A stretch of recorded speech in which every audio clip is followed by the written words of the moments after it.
mga Mima! Kumusta na ang lahat? Ang tagal-tagal nating hindi nag-mini vlog. So ngayon, ibabalik ulit natin ang ating mini vlog. Yahoo! Woo! At for today's video, nandito po ako ngayon sa hospital na nagpapahinga. Bed rest, ika nga, kasi ang alam nyo ba, ang inyong inday ay tumaas ang presyon. Kaya yan, napasugod tuloy sa hospital at nagpa-check up.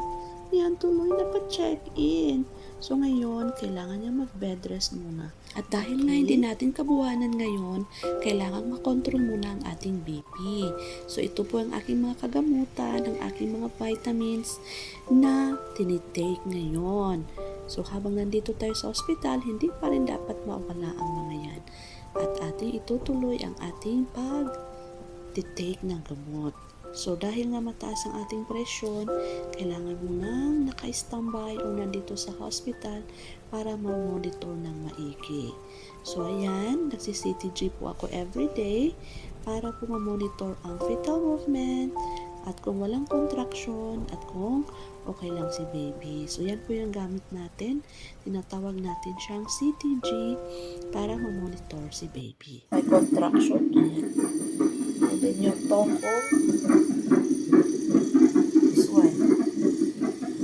Ilalagay yan sa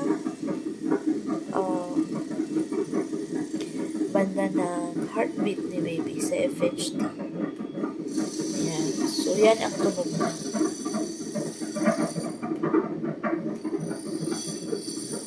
Nire-record ng machine. Ayan, gumagalaw siya.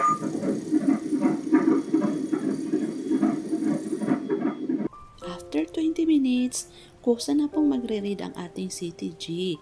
And then, tapos na. Ayan. So, ilalagay na natin, ibabalik ulit natin sa machine ang kanilang mga different leads, yung mga probes niya. Ayan.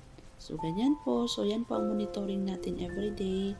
So far naman po, ang ating BP is nasa borderline 140/92, 120/80. So, continuous po ang monitoring natin while waiting po sa tamang edad or tamang weeks ang ating tiyan. So, ayan na si Habi. So, tapos na po ang aking. So, katatapos ko lang maligo dyan. So, siya nang bahalang nagdadry sa aking mga paa kasi hindi ko abot. So, tingnan naman ang manas ng aking paa. Grabe. Hindi ko rin alam bakit ganyan kamanas or grabe ang aking manas. So, siguro yan yung dahilan kaya bakit tumataas ang aking presyon. So, for now, at least controlled naman siya. So, ang ginagawa namin is hintayin na lang muna ang tamang weeks ni baby bago ako i-schedule na ma-CS. So, salamat po sa lahat ng nagpipray for our good at ng aking anak.